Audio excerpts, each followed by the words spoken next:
अस्सलाम वालेकुम, आदाब, सत श्री अकाल।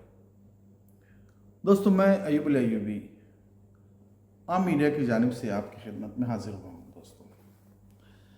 दोस्तों,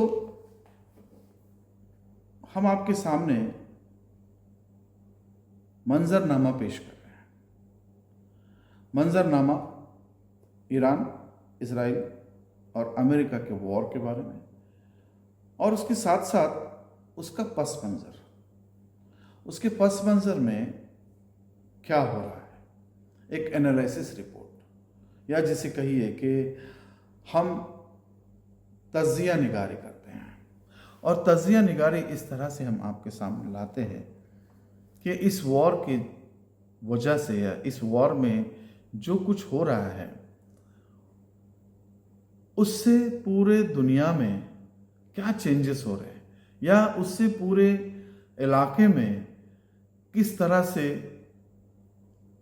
सारी चीज़ें बदल रही है, जो इक्वेशंस है वो किस तरह से बदल रही है, उसके बारे में हम बात करते हैं। दोस्तों, हमें बहुत खुशी है कि आप हमारे इन एपिसोड्स को पसंद करते हैं, लाइक कर रहे हैं, लेकिन हमें और भी आपके सपोर्ट की ज़रूरत है। दोस्तों, उसको ज़रूर लाइक करें, शेयर करें और सब्सक्राइब करें। अब हम आगे बढ़ते हैं। दोस्तों, जैसे कि हमने पिछले एपिसोड में दोस्तों कहा था कि ये बात कर रहे थे हम कि इस जंग की अब शक्लें जो है वो बदल रही है। जंग किस तरह से होनी चाहिए, जंग के तरीके, जंग के हथियार, और जंग कैसे होनी चाहिए, कैसे होगी, इसका एक सेट ऑफ पॉइंट जिसको कहते हैं, या उसका तरीका जो है वो ईरान सेट कर रहा है, या ईरान ने सेट किया है, या ईरान ने ये दिखा दिया है कि वॉर कैसे होती है, जिस पर पूरी दुनिया अब गौर और फिक्र कर रही है। और ईरान ने दुनिया को इस बात पर सोचने पर दोस्तों मजबूर कर दिया है कि ये वॉर का जो तरीका है, जिस तरह से उन्होंने अपनी जवाबी कार्रवाई में जो दिखाया है, वो एक वाकई अलग ही तरीका निकल के आया है। दोस्तों, जैसा कि खामेनी साहब जो कि शहीद हो गए पहले ही दिन, वॉर के फर्स्ट डे ही, उन्होंने एक फतवा दिया था बहुत साल पहले कि हम वेपन्स ऑफ मास डिस्ट्रक्शन या न्यूक्लियर बॉम्ब हम लोग नहीं बनाएंगे। ऐसा कोई भी हथियार जो बेगुनाहों को बेवजह पूरी तरह से दुनिया में तबाही लाए, या इस तरह से तबाही मचे जिसका हर्जाना कोई भर नहीं सकता है, या इंसानियत के खिलाफ है जो चीज़, और ख़ास तौर से इस्लाम के खिलाफ, इस्लाम जिसकी इजाज़त नहीं देता है, वो फतवा ख़ुमैनी साहब ने कहा था या लिखा था या दिया था कि हम न्यूक्लियर बॉम्ब नहीं बनाएंगे। हाँ, लेकिन हम हमारी जो सेफ्टी है, सिक्योरिटी है, उसके लिए हम बिल्कुल तैयार रहेंगे। और उसकी तैयारी पूरी तरह से होने की पिछले कई सालों से इस जंग की जो तैयारी जो कर रहे थे। तो देखिए ना दोस्तों कि जो मुल्क एक एजुकेशन, या कहिए कि वॉर का जो तरीका, या अपना डिफेंस, फिर वॉर को किस तरह से जीता बगैर इसके, बगैर वेपन्स ऑफ मास डिस्ट्रक्शन के। दोस्तों, दुनिया में जैसे कि बहुत सारे ममालिक के पास न्यूक्लियर बॉम्ब या न्यूक्लियर हथियार है, जिसमें हमारा भारत देश भी है और दूसरे ममालिक भी है, जो आपस में लड़ते नहीं है। मतलब वो एक, जैसे कि साउथ कोरिया जो है वो हमेशा इस बात को दोहराता है कि हमने न्यूक्लियर बॉम्ब बना लिया, तो उसके लिए अमेरिका फिर उससे लड़ता नहीं है या लड़ने की कोशिश नहीं करता है। तो इसी तरीके से अगर इनके पास भी होता, ईरान के पास भी अगर होता, तो ये नौबत नहीं आती। लेकिन दोस्तों, ऐसा नहीं है। जिस चीज़ को इस्लाम ने मना किया है उस चीज़ पर ख़ुमैनी साहब चले, और उन्होंने ये साबित कर दिया कि हमें उस चीज़ की ज़रूरत नहीं है। हाँ, लेकिन हम दूसरे ऐसे हथियार बनाएंगे हमारे अपने टेक्नोलॉजी के साथ में, जो इस जंग को किस तरह से जीता जाए या कैसे डिफेंस किया जाए, ये उन्होंने बता दिया। और बड़े बड़े जेट्स को किस तरह से उन्होंने छोटे छोटे ड्रोन से उड़ाया, बड़े बड़े जेट्स, वॉरशिप्स, अब्राहम लिंकन, वो क्या, और दूसरे जॉर्ज बुश, ऐसे बड़े बड़े जो है ये जो वॉरशिप्स है, उनको किस तरह से खदेड़ा छोटे छोटे हथियारों से। तो दोस्तों ये फतवा जिस तरह से, दोस्तों जो मुल्क इस्लाम के तौर तरीके और रूल्स को फॉलो करते हुए अपनी जो है टेक्नोलॉजी को बढ़ाया, और ये साबित किया दोस्तों उसने कि कुछ लाखों के ड्रोन्स, मिलियंस डॉलर्स, कितने डॉलर्स के जो ये बड़े बड़े जेट्स थे, उनको ख़त्म किया, उनको ज़मीन पर लाकर उनको धूल चटाया दोस्तों। तो सवाल वही है दोस्तों कि ईरान ने ये कर दिखाया। जवाबी कार्रवाई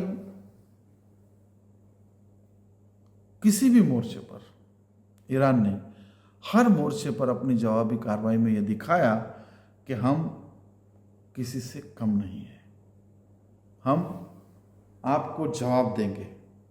और इस्राइल और ईरान ने ये बात किस तरह से उनको हर जगह पर उन्होंने, इस्राइल और अमेरिका को उसने मात दी,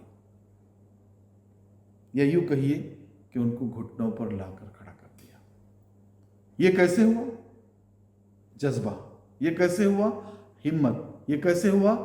उनका मजबूत हौसला, और पूरे समाज या पूरी कौम का उनको साथ, जिस तरह से उन्होंने अपने मिलिट्री डिफेंस, अपने लीडरान को, जो पूरी ईरानी कौम ने जो साथ दिया, वाकई दोस्तों तारीफ के काबिल है।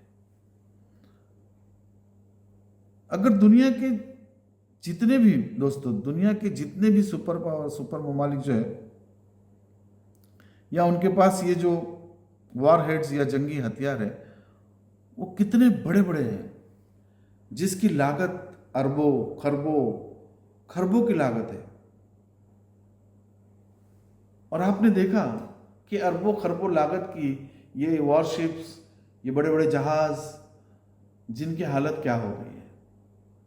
तो जबकि अब इस वॉर का जो नक्शा है वो बदल रहा है, छोटे छोटे चीज़ों से उनको मारा जा रहा है, तो क्या अब ये वॉरशिप्स या ये बड़े बड़े जहाज सिर्फ समंदर में तैरते रहेंगे, या किसी म्यूजियम में रखने जैसे हो जाएगा? इनका वक्त क्या आ जाएगा? ये हमारा दोस्तों एक तजिया, हमारी एक रिपोर्ट है, हम ये आपके सामने रख रहे हैं कि आगे क्या हो सकता है या क्या होने जा रहा है। क्योंकि जिस तरह से ये हुआ या देखा गया इस जंग में कि बड़े बड़े वॉरशिप्स को छोटे छोटे ड्रोन्स ने या मिसाइल्स ने, या उनके मच्छर, कुछ बोल रहे थे ना, मच्छर वॉरशिप, जो छोटे छोटे नावें जो थी, छोटी छोटी नावें, उन्होंने किस तरह से परेशान करके रख दिया दोस्तों। तो क्या अब ये म्यूजियम में रखना चाहिए इनको, या दुनिया ये सोच रही है कि अब इतने बड़े बड़े जहाज, इतने बड़े बड़े फाइटर्स, इतने बड़े बड़े जेट्स पे क्यों खर्चा करें?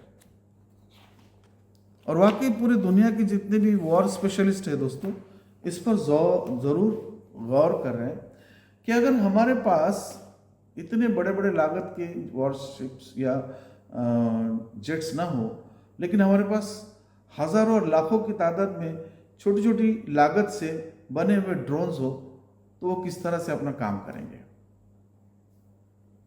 तो इसका जवाब क्या है दोस्तों? हमारा एक्सपर्ट नाजरीन जो है, आप ज़रूर इसके ऊपर लिखे, कमेंट करें कि आप क्या सोचते हैं।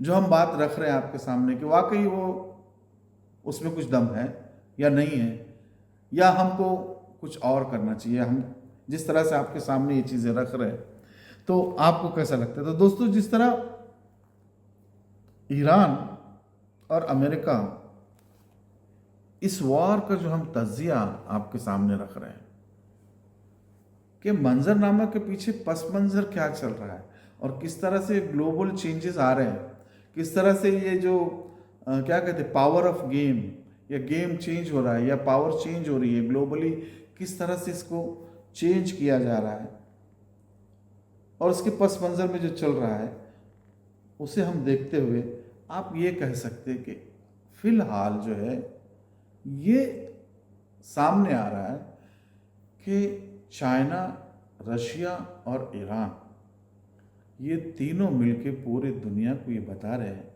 कि आगे हम क्या करने जा रहे हैं या एक सेट कर रहे हैं चीज़ आगे। आप देखिए दोस्तों, चाइना भले सामने नहीं है लेकिन बराबर वो टैक्टिकली ऐसे ऐसे पॉइंट्स छोड़ रहा है या टैक्टिकली ईरान को इस तरह से मदद कर रहा है कि ये तीनों मिलकर एक दूसरे को किस तरह से सपोर्ट कर रहे हैं। देखिए दोस्तों, अब होर्मुज जो है वहां से जो शिप्स जा रहे हैं उसका जो टोल वसूल कर रहा है ईरान, वो टोल किस में वसूल कर रहा है? ईरानी पैसे में नहीं, चाइनीज करेंसी में वो यूज कर रहा है, चाइनीज करेंसी में वसूल कर रहा है। देखिए दोस्तों, चाइनीज करेंसी, अब चाइनीज करेंसी से किसको फायदा होगा? चाइना को और ईरान को, इसमें कोई दो राय नहीं। फिर जबकि ऑयल का जो व्यवहार था या ऑयल का जो खरीद और फरोख्त होती थी वो उसको कहते थे पेट्रो डॉलर, पेट्रो डॉलर में सब कुछ होता था। तो अब ये क्यों चेंज हो रहा है, कैसे चेंज हो रहा है और किसको इसका नुकसान हो रहा है? दोस्तों, खास तौर से अरब ममालिक, उनको इसका नुकसान हो रहा है क्योंकि स्ट्रेट ऑफ हॉर्मुज में जो टोल यूज किया, टोल जो वसूला जा रहा है वो चाइनीज में, चाइनीज करेंसी में। क्या कभी किसी ने सोचा था? इस वॉर के पहले जो फ्री रास्ता था, सब आ रहे थे, जा रहे थे, सब हो रहा था, किसी से कुछ ना रुपया लिया जाता था। लेकिन आज इस वॉर की सिचुएशन में ईरान ने ये दिखा दिया कि अब हमारा इस पर कंट्रोल रहेगा। और फिर देखिए देखो, रशिया अपना तेल इस तरह से बेच रहा है, उसके सैंक्शन भी हट गए और अब रशिया जो करंट रेट है, मार्केट रेट है, उससे अपना ऑयल बेच रहा है। अरबों खरबों डॉलर्स, अरबों खरबों डॉलर्स के इसमें वो अपना ऑयल बेच रहा है दोस्तों, जिससे फायदा कितना हो रहा है रशिया को। देखिए दोस्तों, सोचने वाली बात है, बहुत ही सोचने वाली बात है इस जगह पर कि ये जो हम हमेशा कहते हैं पावर गेम या वर्ल्ड ऑर्डर, आप कहेंगे कि क्या अयूबी साहब आप जो है वो बार बार इसका जिक्र कर रहे हैं, लेकिन दोस्तों हमें सोचना चाहिए, सोचना ज़रूरी है क्योंकि हर आदमी के अभी ये जहन पे भले उसको मानता हो या ना मानता हो, लेकिन ये बात तो समझ में आ रही है एक समझदार को कि वाकई में ईरान ने ये सारी दुनिया का जो क्या रहता है ऑर्डर है, जो ऑर्डर, उस ऑर्डर को चेंज कर दिया है। उस ऑर्डर को अब वो अलग तरीके पे ये तीनों भी लेके जा रहे हैं दोस्तों, और वो बहुत जल्दी होगा, ये बहुत जल्दी होगा दोस्तों।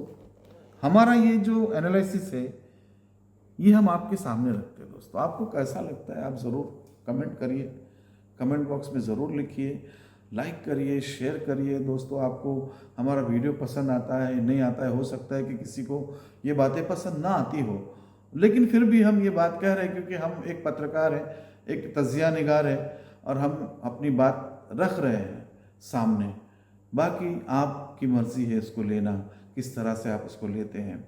और हमें उम्मीद है दोस्तों कि हम जो तजिया निगारी कर रहे हैं वो हमारी पूरी स्टडी और हिस्ट्री के हिसाब से हम लोग उसको हम लिखते हैं, पढ़ते हैं और फिर आपके सामने रखते हैं दोस्तों। हमें उम्मीद है कि आपको ये पसंद आ रहा होगा दोस्तों। अब हम आपसे विदा लेते हैं, फिर से और एक बार रिक्वेस्ट, लाइक शेयर और सब्सक्राइब। अस्सलाम वालेकुम।